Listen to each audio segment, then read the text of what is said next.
नमस्ते friends. Income tax related और एक वीडियो में आप सभी का स्वागत है। आप सभी को पता ही है कि असेसमेंट ईयर 2024-2025 की इनकम टैक्स रिटर्न की फाइलिंग शुरू हो चुकी है और इस असेसमेंट ईयर 2024-2025 में इनकम टैक्स एक्ट में कई सारे बदलाव किए गए हैं। रूल्स में कई सारे बदलाव किए गए हैं।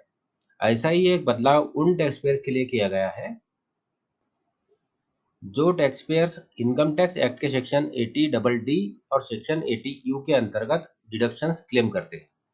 अब ऐसे सारे टैक्स पेयर्स जो सेक्शन 80 डबल डी और सेक्शन 80 यू के अंतर्गत डिडक्शन क्लेम करना चाहते हैं, उन्हें एक फॉर्म भरना होगा जो कि है फॉर्म नंबर 10 आई ए।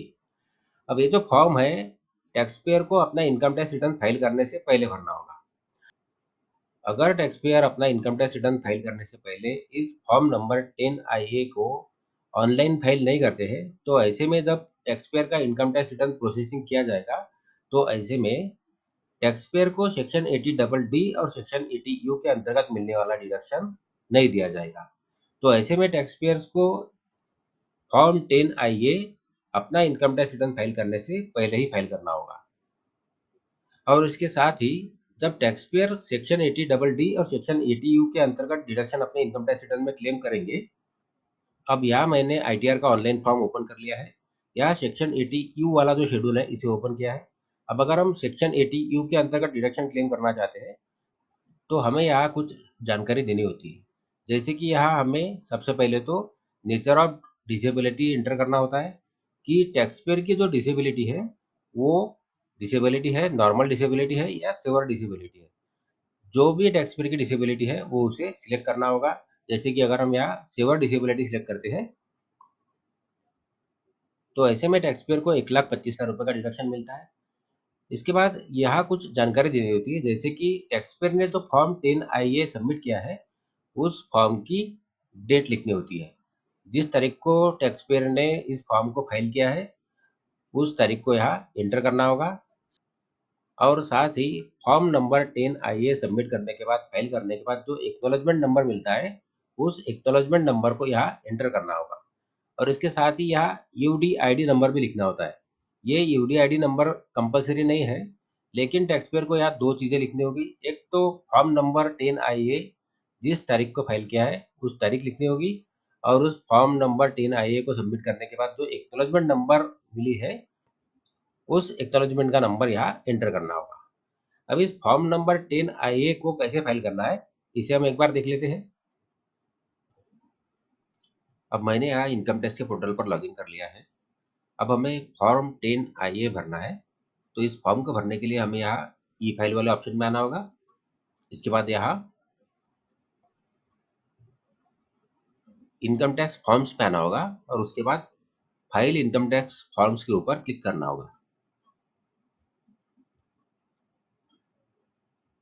अब इसके बाद हमें अगले पेज पर यहाँ कई सारे फॉर्म्स दिखाई देंगे। यहाँ हमें एक ऑप्शन दिखाई देगा, persons without business and professional income. इस वाले ऑप्शन पर हमें क्लिक करना होगा। इसके बाद हमें यहाँ दो फॉर्म्स दिखाई देंगे। यहाँ सबसे पहला जो फॉर्म है, फॉर्म 10 आई ए, इस फॉर्म के ऊपर हमें क्लिक करना होगा। इसके बाद अब अगले पेज पर हमें यहाँ असेसमेंट ईयर सिलेक्ट करना होगा, जिस असेसमेंट ईयर के लिए हम ये सब सर्टिफिकेट को सबमिट करने वाले हैं, फाइल करने वाले हैं। इसके बाद यहाँ कंटिन्यू वाले ऑप्शन पर क्लिक करेंगे। अब अगले पेज पर यहाँ लेट्स गेट स्टार्टेड वाले ऑप्शन पर क्लिक करेंगे।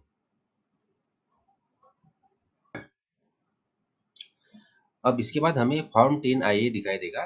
इस फॉर्म के अंदर अब हमें डिटेल्स एंटर करनी होगी।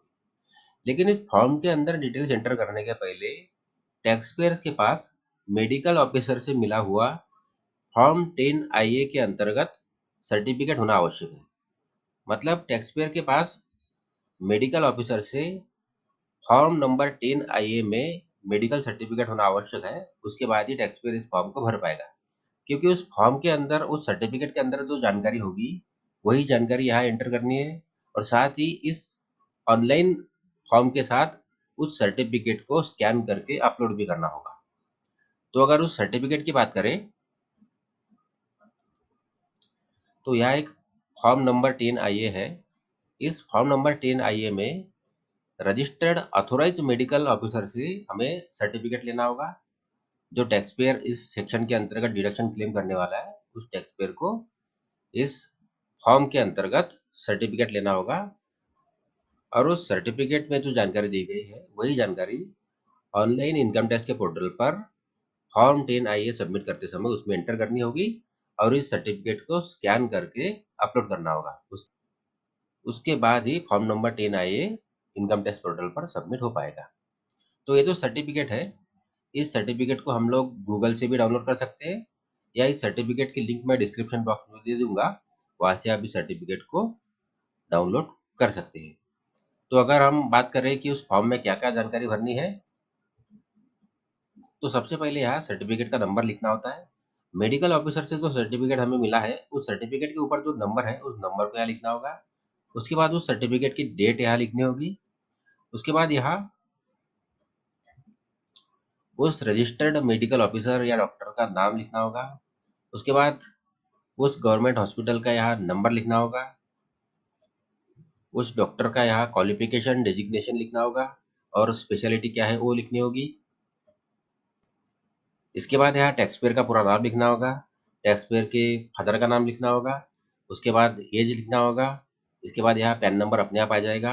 अगर पैन नंबर नहीं है तो आधार नंबर एंटर करना होगा। इसके बाद यहाँ नीचे कंप्लीट एड्रेस लिखना होगा। इसके बाद यहाँ रजिस्ट्रेशन नंबर एंटर करना होगा, जो रजिस्ट्रेशन नंबर उस सर्टिफिकेट पे लिखा होगा जो मेडिकल ऑफिसर द्वारा दिया जाएगा। इसके बाद यहाँ डिसेबिलिटी सेवर है या नहीं है उसे सिलेक्ट करना होगा। इसके बाद डिसेबिलिटी का प्रकार क्या है, कौन सी डिसेबिलिटी है, वो यहाँ एंटर करना होगा।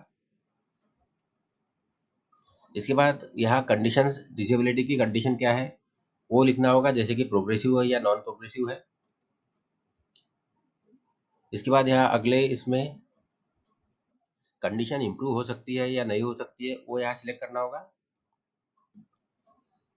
इसके बाद यहाँ उस व्यक्ति को मेडिकल ऑफिसर द्वारा फिजिकल असेसमेंट, रीअसेसमेंट रिकमेंड किया है तो वो यहाँ एंटर करना होगा। अगर रिकमेंड किया है तो रिकमेंड लिखना होगा और नॉट रिकमेंडेड है तो यहाँ नॉट रिकमेंडेड वाला ऑप्शन सिलेक्ट करना होगा। अगर यहाँ रिकमेंडेड ऑप्शन वाला सिलेक्ट करते हैं तो उसके बाद यहाँ कौन सी तारीख को रीअसेसमेंट के लिए, कौन सी पीरियड के बाद रीअसेसमेंट के लिए डॉक्टर ने बुलाया है वो यहाँ लिखना होगा। इसके बाद यहाँ अटैच फाइल वाला ऑप्शन है, तो जो मेडिकल सर्टिफिकेट हम लाएंगे उस मेडिकल सर्टिफिकेट को यहाँ अटैच करना होगा। उसके बाद यहाँ नीचे आना होगा और यहाँ वेरिफिकेशन बॉक्स में प्लेस एंटर करके यहाँ प्रीव्यू वाले ऑप्शन पर क्लिक करके इस फॉर्म को ई वेरीफाई करना होगा। उसके बाद ये फॉर्म ऑनलाइन फाइल हो जाएगा और इस फॉर्म को फाइनली सबमिट करने के बाद, वेरीफाई करने के बाद एक एक्नॉलेजमेंट जनरेट होगी जिसके ऊपर एक्नॉलेजमेंट नंबर होगा, जो एक्नॉलेजमेंट नंबर हमें हमारे इनकम टैक्स रिटर्न फाइल करते समय उसमें एंटर करना है।